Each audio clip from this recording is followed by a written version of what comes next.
So, a while ago, I started this ambitious project where I figured I would talk about the aspects and do videos on the aspects. Um, I started with a series of videos on the oppositions, and then from there, I've moved to the square.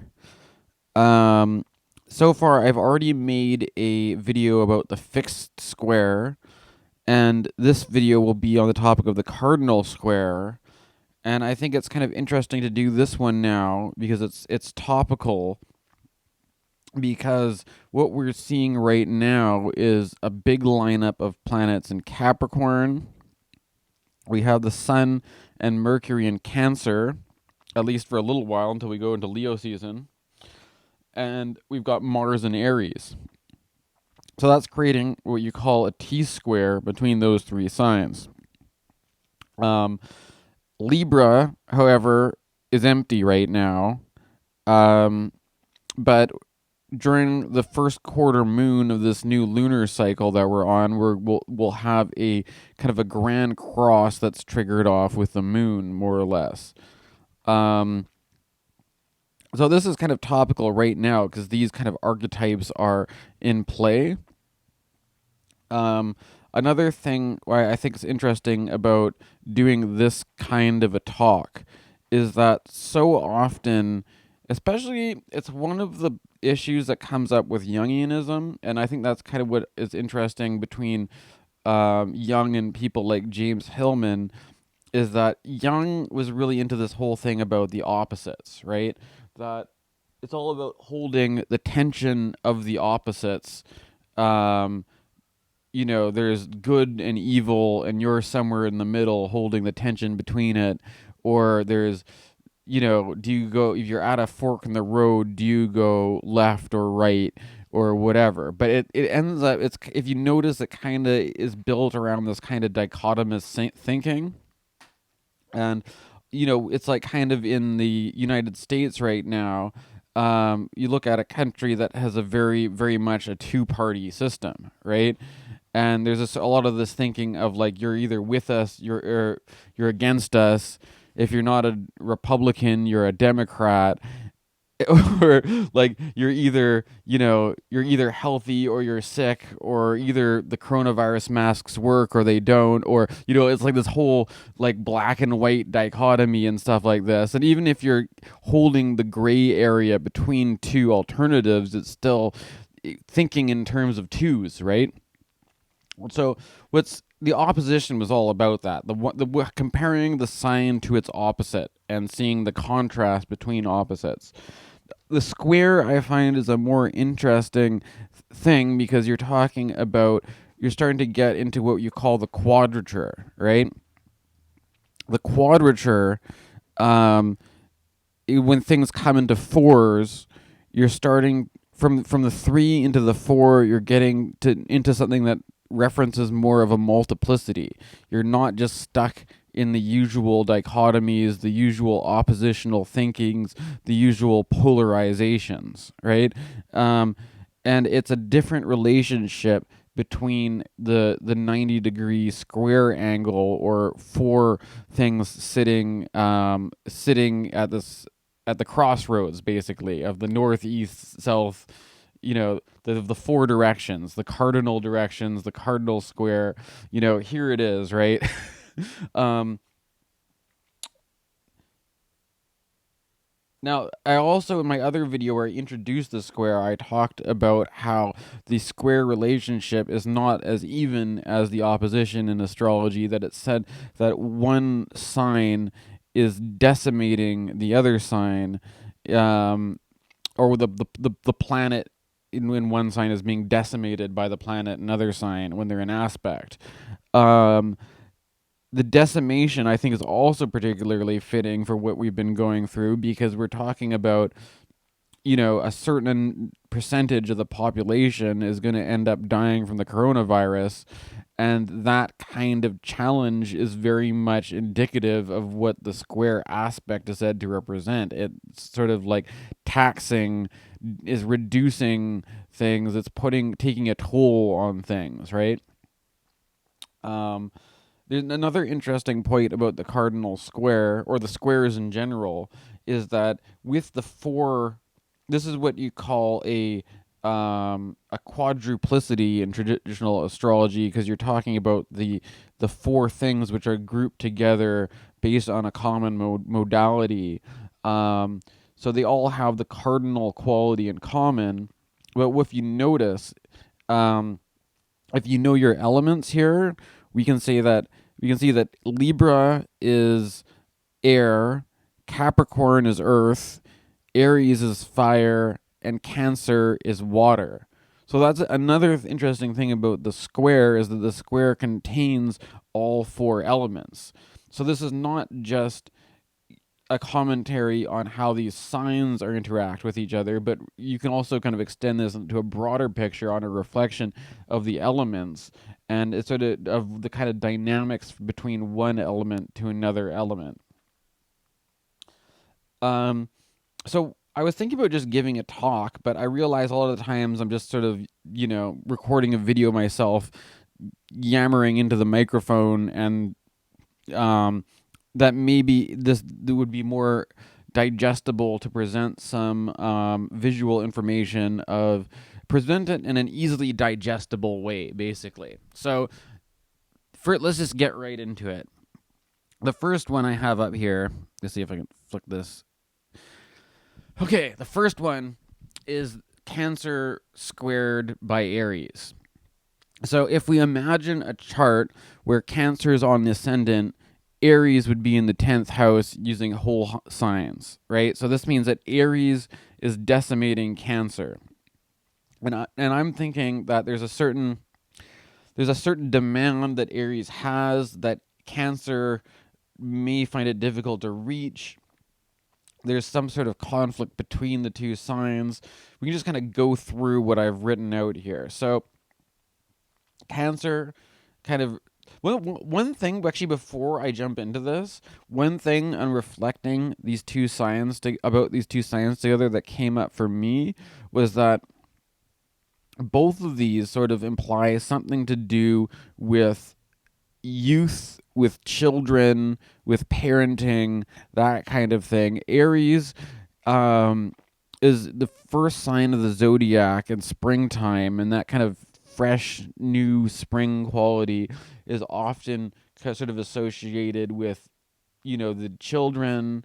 It's kind of like there's something about it too that I was reflecting on it. Aries has a bit of this quality that I don't want to be, it's a kind of like the toxic masculinity thing to say, like, boys will be boys, but there's something, reading Manilius, he sort of talks about how Aries is like the innocent young lamb or whatever, and if it gets into trouble, it's like, but it sort of has this youthful innocence, like it doesn't really know any better, and if it's causing, it's like this sort of that, and that's kind of like, if you think about like young children, like the terrible twos, right? Like I've heard them call it, or like the like 2-year-olds, 3-year-olds throwing temper tantrums, getting into trouble and stuff like that. That sort of seems to be the Mars archetype in the child. Cancer also traditionally is associated with the mothering, the child mother connection. So that these two, in the cardinal sign being the beginning of the season, there's at least with the spring and the summer, there's more of this youthful element that we can see that's in common between them, that in the archetypes, anyways. Um, and I kind of associate Cancer here with more of like the comfort zone, the crib and the cradle, the nourishing environment, the sort of sense of safety of home you see at the end there. Whereas Aries is sort of like the adventurous spirit, like I'm gonna, like, you know the young, it could be like the teen, the you see in the teen movies, like the teenager breaks out of the window at night to go, to go off on a teenage adventure or something, right? It's like that kind of like defiant, rebellious spirit, versus Cancer is, I've got written down things like nurturing, generosity. It's more of like wanting to care for, provide a good, safe environment, where Aries just wants to get out there and assert themselves, and wants to compete and wants to challenge things. where Cancer is can be a bit protective, like the mama bear kind of protecting the kids, whereas Aries wants to be the assertive one. Aries wants to be challenging, doesn't want to have be protected. It wants to be the one who's like going off, asserting themselves, and they don't need anybody's help. There, it's more of an independent thing, right? And so these are basic conflicts that could come up between the signs of Aries and Cancer. Um, and there's also, if you take a look at the essential dignities of Aries and Cancer, Aries is the domicile of Mars, and Cancer is the um, fall of Mars. Mars in its fall. And so this is the kind of thing that there's a kind of clash here between Cancer and Aries, is that the Mars energy in Aries doesn't do very well with Cancer, because Cancer is all about providing like a safe, nurturing environment, and everybody is like, gets what's well fed, well rested. There's abundance of what you need. Whereas Aries is sort of like a disruption, or it could be like the temper tantrum in the grocery store of the toddler or something, or it could, I'm kind of going with a very like you that I feel like when you're contrasting Aries to Cancer, the sort of the more infantile side of Aries is brought up in the comparison. And that's another reason why I find this an interesting exercise to do, is that we're not just defining the Aries by its opposite, by defining Aries by its opposition to Libra now, but we're seeing different qualities of Aries. We can understand Aries differently by contrasting it to a square, right? Contrasting it with what it's square to rather than just what it's opposite to. And this is one of the fascinating things about astrology, is that it's like a kind of a crystal or a prism that, like, maybe if you like rotate the crystal, you'll see different things reflected in it, and it's kind of like this, almost like this interactive hologram or something, that is always like you're always looking at it in different ways and seeing different things in it, right? And this is, for me, this is a kind of an exercise in that practice, to kind of tune in and look at things from different angles, more than trying to fix some sort of objective meaning of the signs, right? Okay, now let's see the next one. Libra squaring Cancer. So there's something here. I mean, if you look back at the Cancer kind of thing, which I was relating to providing a abundant, kind of generous, it's kind of giving people the resources they need to grow and develop themselves and that kind of thing. Um, with Libra, it's sort of, Libra's more about compromise, right? Libra is the balancing point between the yang time of the year, the summer, and the fall, right? And so there's this compromise. It's like Cancer. It's like, you know, if we want to feed your development as much as possible, so you can really come to fruition. Where Libra is more like, the light is dying, and we need to compromise, and also make a kind of, there's a commitment there in Libra, right? Like Libra is like commitment and partnerships. It's sort of like making that you're not just putting your needs first, you're not just putting your development first, but it's like, how do you compromise that in with the rest of society, right? um Whereas Cancer is more about within the domain of the family, right? You can see at the bottom there. That's why I say that Libra is like the connection to society and community, where Cancer is more about the connection to the family and the ancestors. So it's kind of, and you see this too, like that's what a lot of people criticized, like Freudian developmental psychology, those kinds of things. They made putting a lot of emphasis on the parents, right? Like it's all about, like, of course the developmental stages are probably important, um, but when you're, there's a emphasis on the family, on one side, and what you're getting from is the child nourished by the mother and all this kind of stuff. But then, like, what about the mother's relation to the rest of society? What kind of, is she facing a position of equality? Is she being treated in a fair, dignified way in the society? And if she is being, I think Libra in tarot has to do with the justice card, right? So there's a sense of the scales, the balance. It's like fairness, equality, and that is I think that generally happens. It's one thing to be like, oh, if you're a parent and you have two children, and are you treating them fairly, versus like, is the parent a working mother? Is she getting paid the same as men? Is she getting maternity leave? All these are the kind of like the Libra topics, right? Where it starts to connect more with the social equality. It's almost like social justice seems like it's a very Libran kind of topic. Whereas the actual, like, is the children getting the right attachment, bonding, and stuff like that? That's more of a Cancer thing, right? Whereas is the rights of women in society, just to use an example. And I think that works pretty well because Libra is a Venus ruled sign, so there's certain things of like the compromises that we have to make. Maybe fairness and equality doesn't mean that we all get as much as we want, but what are the compromises that we have to make in order to have a more equal and just world? And that's often happening at a different level than the family dynamic of Cancer. There's also certain things like I feel like there's a certain aesthetic quality to Libra that comes from it being ruled by Venus, which has to do with fashion and beauty and stuff like that.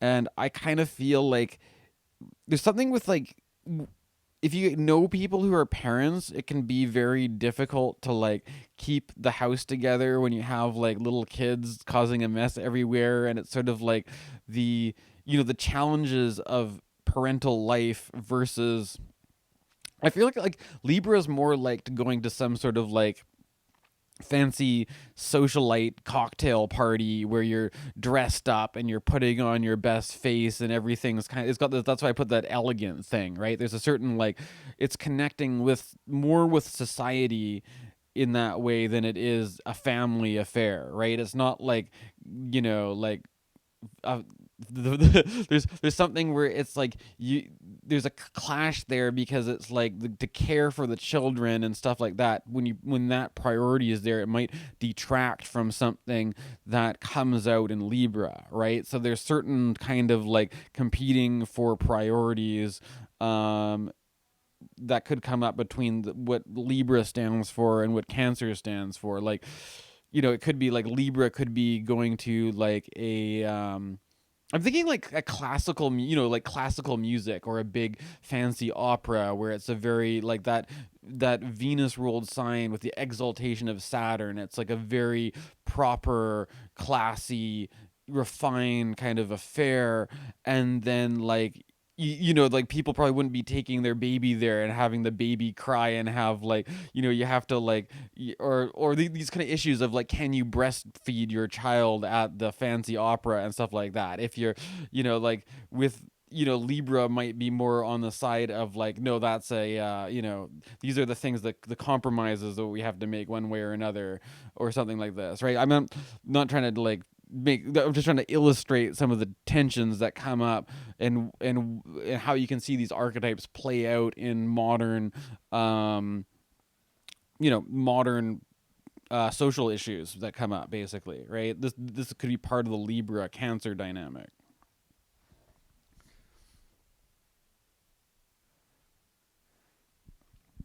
So the next one here is Capricorn Square Libra.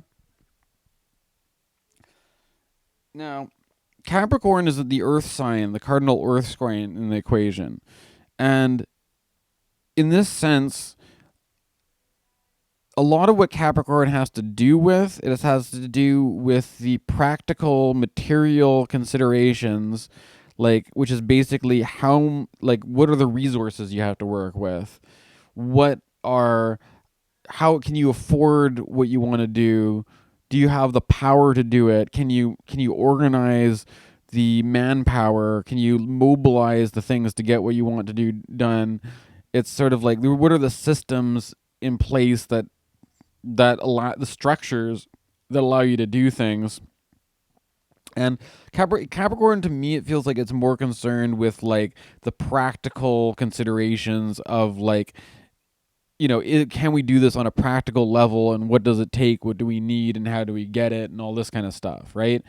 So on the other hand, Libra is more about the fairness and the equality, and it's more about keeping the peace, keeping things harmonious, making sure everybody's happy, making sure the circumstances are well mediated.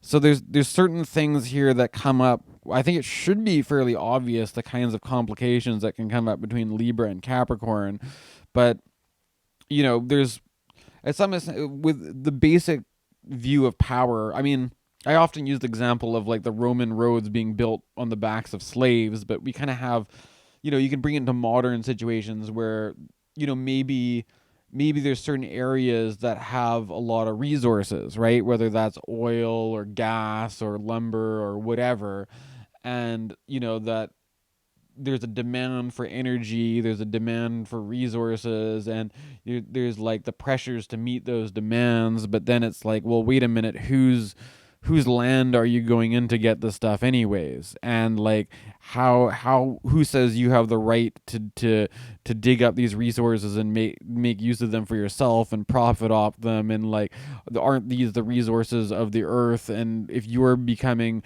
wealthy and powerful, is that really fair? And like, are you treating your workers right? And is the environmental considerations taken care of? And all this kind of stuff. Like Libra, to in this sense, I feel like is sort of like the justice system, which holds the resource economy or the materialism or the economic forces to a certain standard of justice and fairness and not being exploited and that kind of thing, right? Um, and so right now it's kind of interesting. I mean, it's interesting. Maybe it might give you a bit of a preview of what Libra season is going to be like this year. Right now, like I said, we've got a T square, but well, I'll just call it a whole sign T square because it's not exact at this particular point in time. But there's a T square that's been getting set off one way or another over the past month, and it all has to do with Capricorn, Aries, and Cancer. Libra here is kind of like the missing piece. Libra is what's not really filled in by this dynamic.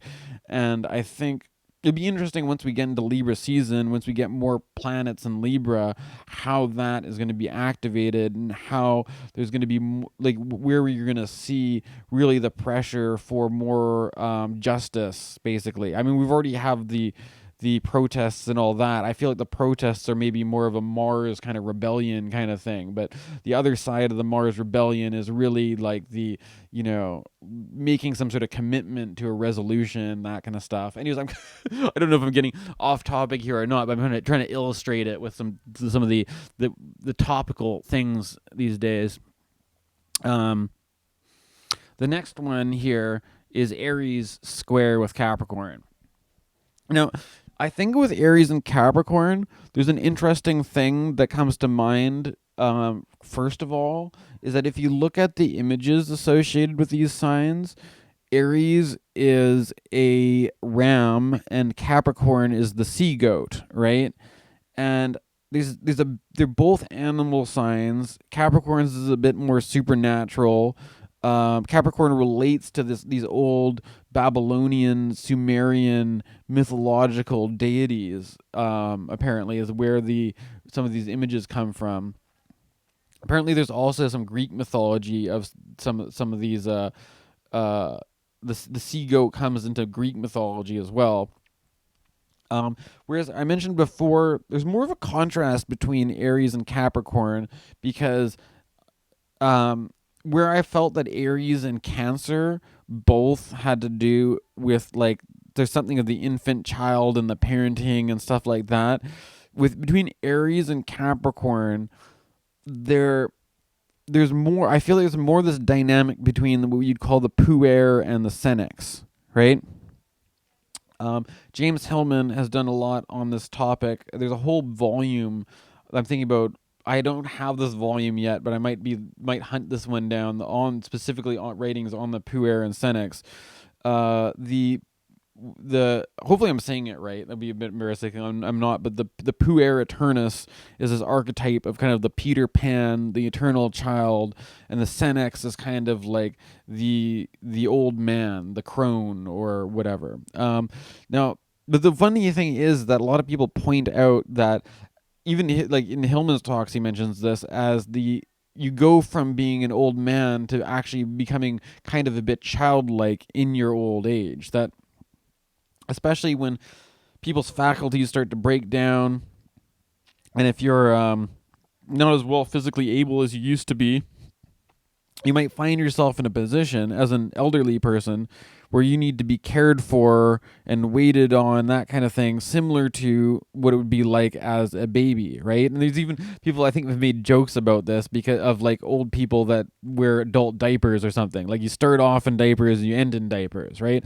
So this, I just thought I'd point that out in that the sense that the at that level between puer and senex, they may seem like they're opposite, but maybe they're not quite as opposite as an opposition. Maybe it's kind of coming around to the same thing, but they're both at the beginning and the end, of a certain cycle, right?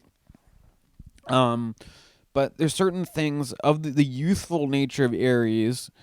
Sort of there's a youthful ambition, a youthful rebellion, a youthful kind of desire for freedom and adventure and all this kind of stuff. And I think we can contrast that with there's a certain responsibility that I feel that comes in with Capricorn, that Capricorn is less about what you want to do, right? And more about sort of like the taking in consideration the practical, the demands of the practical circumstances, basically, right? And I put in one of these, I put in the athlete and the obstacle, in that there's a very kind of energetic Mars assertive athleticism.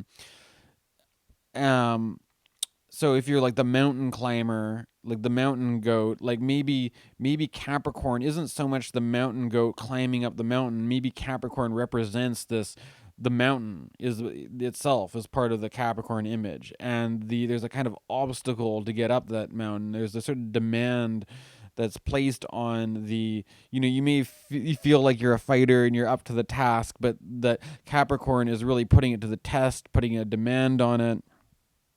And it's like, I think if you look at Mars Aries as being the kind of like the warrior, the Capricorn is the army. Capricorn, well, not just the army, but Capricorn is the boot camp. It's like the military institution. It's like the rigorous training. It's the discipline basically that gets put into it. I could probably add a lot more of these keywords to now that I'm going over it, right? But I think that by putting in some of these words like authority, institution, the boss, that kind of brings up like the idea of the worker versus the big boss man at the desk kind of thing, right? Or the soldier and like the big institution of the army that he's a part of, and the responsibility is the duty, basically the sense of duty versus the sort of like the kind of heroic ambition kind of thing, right? If you see what I'm saying. Now I think that's probably the rest of it. That's all that I've got. So I thought I'd just kind of fire this one off because I've started this project with the aspects, and because these aspects are in play, it would be a good time maybe to go over these. Hopefully you guys appreciated this. Maybe this opened up some new insights about the signs for you. Let me know what you think in the comment section. Thanks for watching.